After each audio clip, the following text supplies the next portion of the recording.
kill? They were like 1-1. Yeah, it was Bruce Boudreau and was it? Well, no, it was Paul McLean. So was it? Yeah, Paul McLean. Damn it, that was the name I was trying to fish, dude. I'm getting old.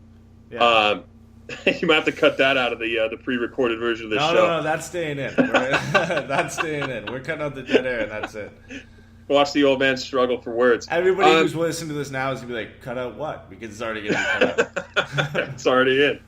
So, I don't know what they're going to do here. I don't really feel like they're going to go outside. I mean, they recently brought in Steve Wilford. It kind of makes sense that they're going to go ahead and go pick from the farm again, right? I mean, where else are they going to look to? That's kind of what they're going to do. Yeah, I would think.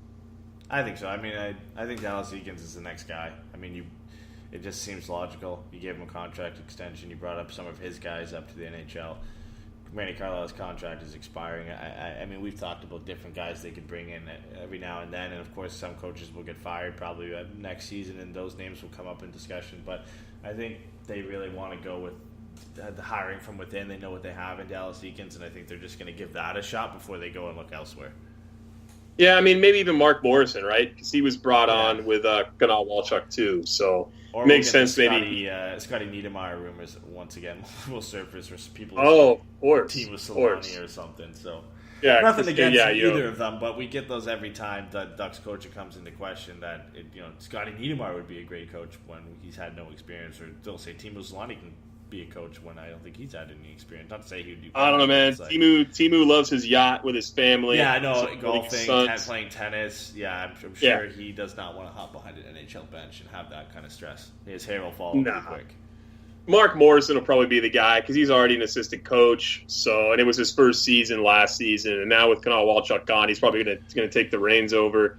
But we'll see what happens. I mean, if Randy has a bad year, I mean, maybe Dallas Eakins does come up. But, that remains to be seen. Let's get to we have to get to the stupid video, the promotional video the Ducks did before we hop into the last little bit of stuff around the NHL. What the hell? I was expecting a jersey reveal. Everybody was. I didn't. Why do I care about a 4-minute video about the schedule? It was the worst marketed idea the Ducks have done in a long time. And they've done some pretty bad stuff.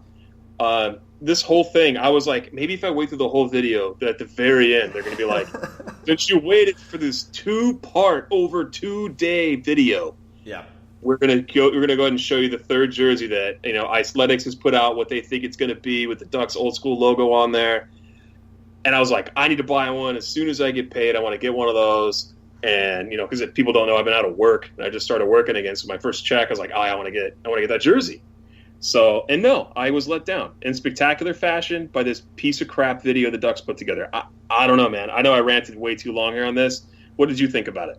Oh, I was in the same boat. But, I mean, basically the Twitter mentions where people were on our side like that, saying the same thing, like, this is a joke. Like, you tease this, like, right when other teams were saying, oh, we're going to be releasing our third jerseys on draft day, and then they put up this video, like, close enough, and they're like, something big's coming, and then they released the schedule in the corniest way possible. And the other comments, and there were people actually saying it's funny, and it's like, not really. I mean, the funniest part was when they had that EA Sports commercial, like, it's a funny commercial, acting like it's back in '93, and you're like, oh, that's cool. But then Guy Hebert comes on and says, like, that's the Quacks, and you're like, oh my god, like.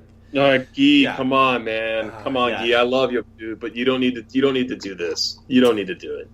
Yeah. I mean, Ken French comes on.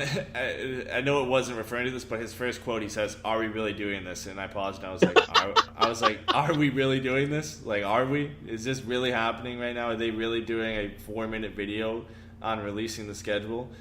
I mean, what's her name? Linda Cohn or whatever was that? Laura? Yeah. Linda Cohn. She wasn't even looking at the right camera the whole time. I know. She's great, though. I don't want to bag No, I'm not saying she's bad, but they have her looking at the wrong camera the whole time, so she's just staring off into nowhere.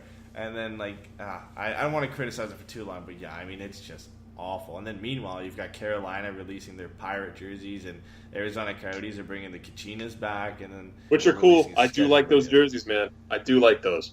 Well, which ones? The Kachinas, I like those. I mean, the Carolina jersey was garbage. I thought you were saying you liked the Carolina pirate jerseys because I had people saying they liked it. Okay, the colors, cool. The logo, Dumb. Awful. Yeah. I mean, there's so many awful ways you could have gone. Like, your team, you have a cool team name. You're the Hurricanes, and you do, like, I know it, like, I think it means something or something. Like, there's something meaning behind it, but it just doesn't work. Like, that vertical logo on the jersey, it just doesn't look good, and it's just red on black. There's, like, no, like, they need some, like, white thrown in there or something, and, I mean, it's not the worst ever, but it's up there. Like, it's creeping, like, top 5, top 10 of worst third jerseys ever, in my opinion. And then Dude, it's pretty bad. Yeah, and then everybody else, like, Coyotes just bring the Kachinas back, which are arguably one of the best jerseys of all time. And everybody's like, well, what do we do now? Like, how are we gonna top that? I mean, they bring back, yeah, like I said, arguably the best jerseys of all time. And you're like, well, we're screwed. Ducks are like, we should have probably put that out in our video. Yeah, no, maybe they should have done that, right? Maybe they should have figured that out. But I don't know, man. That's staying on the topic, the 25th anniversary logo. How do you stand on that, man? Where do you feel with that? So this is like the same thing as a video. Like a lot of people, maybe not some, a lot of people hate the logo, the 25th anniversary logo. A lot of people saying it looks like a pregnant 5. I don't really care. It's a patch. You're gonna see it every now and then. They're gonna be promoting it this season, and that's it. I mean, it'd be worse if like the logo was awful. Like that was the general logo for the team or something. It was just awful. But I don't really care. It's not that bad. So it's like I'm like indifferent on it. I'm not gonna say like I love it, but I also don't hate it as much as some people hate it. I think people are more just mad at how ridiculous the video was, and now they're like just raging on everything. They're just inherently mad at everything that the Ducks put out now. Yes, they've been listening to this show and listening to me too much. I'm putting all that negative vibes into Ducks fans, apparently. I mean, some of my friends don't even realize I like the team. It's my favorite team with how much I criticize sometimes. I mean, a lot of it's, just for fun. But, I mean, for real, dude, that video was so disappointing. That is just awful. And then the logo was kind of like whatever. It's like, yeah, whatever. It's a logo. I mean, it's whatever. And it's going to be on the new jersey. And if it has the old logo, then it kind of, brings it all together, I guess. So It is what it is, man. We're stuck with this marketing team for the foreseeable future and their horrible Twitter account as well. Let's get on to the last couple of things here. We're running a bit long, but so much to cover. Our neighbors about 30 miles away just got Ilya Kovalchuk. 3 years, $6 million per. Deal can't be signed till July 1st. How do you feel about this one, man? 35 years old, hasn't been in the league in a few years. I think that's a real high risk on a guy. Giving him 3, I would have given him 1 and said, show me that you can still skate in this league and score in this league before I pop you with, $18 million. Yeah, I mean, it's completely identical to the Leafs paid Patrick Marleau. I thought that was dumb at the time, but he actually had a good season there. But, I mean, down the road, it's going to look bad. This season it could look good. He could go out and score 30. I saw an article today saying, like, how his shooting percentage was dipping until he left. Like, it was, like, every year it was getting worse. So we'll see if he can come back in and play in a faster league and do what he did. I mean, he essentially just stood in one spot and relied on the accuracy of his shot to get him 20, 30 goals. I don't know if he'll be able to do that. The Kings aren't necessarily a fast team either, so that's not really going to help things. But, I mean, this was just crap news on that day. Like, I was sitting out at a tournament, at a golf tournament, and I was like, all I saw was Kovalchuk he's signing. I was like, watch, it's the Kings. It's the Kings. And of course, it's Kovalchuk goes to the Kings. And then the team I worked for in the summer, Akil Thomas, is a part of the Niagara Ice Dogs. And he was dipping down in the draft. 3 picks before the Ducks go. I'm like, oh, he could fall right to us. And then I was like, who's picking up next at 51? It's the Kings. I'm like, watch. He's going to the Kings. Gets drafted by the Kings. Now I have to hate Akil Thomas. So it was like, boom, Kovalchuk. And then it was like, sucker punch. Akil Thomas gets drafted to the LA Kings. So I was like, what a day. I mean, I don't think he makes them that much better. I mean, if he comes out and scores 30 goals, then sure. But I think there's maybe some different avenues they could have gone down. Maybe looked at like James Van Riemsdyk or something for around the same money with a little bit more term. And they could have brought him in. But, I mean, he pulled like the reverse LeBron.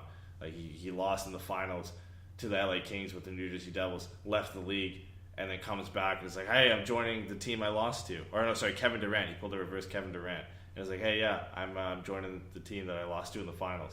So, I don't know. I mean, he's going to be playing with Kopitar, who had a hell of a year last season, right? So, he's going to get time with him. And Kopi's a beast. So maybe they'll mesh, and that'll be good for the Kings. I mean, obviously, as a Ducks fan, I hope that's not the case. And I hope he's not, does what Marian Gaborik did in his first season, right? I mean, that was awful for Ducks fans, too. So maybe it'll work out. I mean, high risk and potentially a high reward, in my opinion. I wouldn't have paid the guy that much for that long. I would have given him a 1-year deal, probably at $6 million, and said, show me. But the Kings pick him up. And then there's rumors about John Tavares going to San Jose, and it's like, just gonna bring it up. It's God. Like, if that happens, like, how do you sit by and do nothing if you're Bob Murray? You can't. Well, I mean, he's got to ask permission to do something at this point with all the money he's got locked up with guys in the move closet. I mean, I even said that when Hoffman got traded there before he obviously got flipped. I was like, oh, now they've got Kane, they added Hoffman, like they're gonna bring back Thornton probably. They're gonna be a dangerous team to play against, and then they obviously swapped him, but to make room to bring in John Tavares, and it's like, man, if he goes there, like, you've got the Sharks with John Tavares and Evander Kane locked up. You've got the Kings now with Kovalchuk, so they're going to try and work out their goal scoring there. And then you've got Vegas coming back, possibly Vegas adding Erik Karlsson. Oh, God. Yeah, make the Pacific Division harder, please. Yeah, you got the Arizona Coyotes adding Alex Galchenyuk, who's arguably better than Max Domi. You've got some younger guys coming out for them. Dylan Strome will probably be up for them. You got Calgary, who just made the big trade that we'll get to in a bit, adding Noah Hannafin and Elias Lindholm. It's like all the Pacific Division teams pretty much except for Vancouver and Edmonton are getting better. And you're just kind of sitting by like, yeah, we're okay. Well, Bobby's taking his time, man. He and I have to meet next week, and I got to give him my opinion. So, but you're right. The division's just getting tougher. And, I mean, let's not kid ourselves. Arizona, I mean, I was high on them going into to last season. And Antti Ranta gets injured, and they had just lost 11 games in a row. And it was closer than it sounded like. Some of those games were really tight, and they gave up goals in the last minute. Louis Domingue was horrible for them, giving up a ton of goals in the third period. So Arizona, they were one of the better teams down the stretch, one of the top teams in the NHL towards the end of the season, winning a ton of games and being ultra competitive. So them getting Galchenyuk, I mean, that's scary. That's going to be another team you have to worry about. And then you just said Karlsson in Vegas. It's like, really? That team, they're in on Tavares as well. He wasn't on the list from what I've read. It's Boston, and it's obviously the Islanders, and they were talking to the Sharks as well. So, but they said that that Vegas is not on the list. So, and the Stars were in on there too, and the Leafs. Go figure. Yeah. Well, the Leafs are in every deal. Anytime someone says the Leafs are involved in something. No, it's any guy from Toronto. So Stamkos, Tavares, and Drew Doughty. It's like, oh, yeah, he's going to want to go back and play at home. I mean, that's the only time I ever hear that argument is if it's Toronto. Yeah, he's going to go back and play for his hometown Maple Leafs. Like, no. Like, no, you don't hear about that about, like, anything else. It's because, like, half the guys come from Toronto. So it's like, oh, yeah, they're going to want to go back and play for the Leafs. They probably don't. Yeah, they probably don't. I mean, maybe Tavares wants to win, so maybe he'll hop off the island because, I mean, they're not going to win in the short term. It doesn't seem like. I don't know. They were the winners of the draft. Who do they have stopping pucks? Nobody. But dude, they might as well play with nobody in net last season. It was horrible. Yeah. But I mean, let's move on. There's one thing I want to talk about that got me riled up at the draft. And this always kind of gets me over the top is people booing Gary Bettman. I get it. It's a thing now. People like to do the thing, so they boo him and whatnot. But there's a time and a place for that. And I've got like the little 20-second clip that we'll play here in a second of when they booed him. I think at the worst time I've ever seen fans boo him. He comes out. They don't really hear him out. And he's trying to do a tribute for the Humboldt Broncos. And fans are booing. And I'll play it now so you can understand what I'm talking about. In 2015, the National Whoa. We have some important business to do relative to Humboldt. Let's do that, and then you can boo me all night, okay? But I do appreciate your enthusiastic welcome. In 2015... So he shuts them down real quick. Like, he's like, you can boo me after, but let's kind of talk about something that's important. It's like, why are Dallas fans booing Gary Bettman? Like, really, what has Gary Bettman ever done to harm Dallas Stars fans? And sure, even if we take another equation, say he did something ridiculous, Dallas franchise like tanked because of something he did.